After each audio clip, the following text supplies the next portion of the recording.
Dragi moji pratitelji, dobro mi došli u kanal Kornelija priče. Slijedi priča Medicinska sestra stažira prvi dan. Došla je jedna mlada medicinska sestra na stažiranje u obiteljsku ordinaciju prvi dan. Još je ona stajala kod vrata kada se je javila na raport staroj medicinskoj sestri u ordinaciji pred penziju, kada joj je ona sasula u lice bujicu uputa. Moraš redovito dolaziti na posao. Pacijent je uvijek u pravu. Danas su cijepljenja.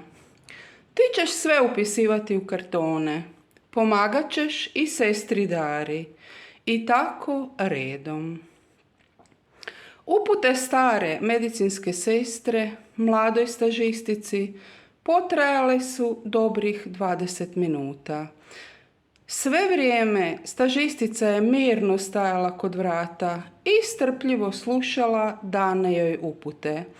A kada je stara medicinska sestra završila svoj monolog, stažistica ju je mirno upitala: imate li još što reći? Stara sestra u trenu shvati da je pretjerala pa joj kaže: dođi, prvo ćemo popiti kavicu.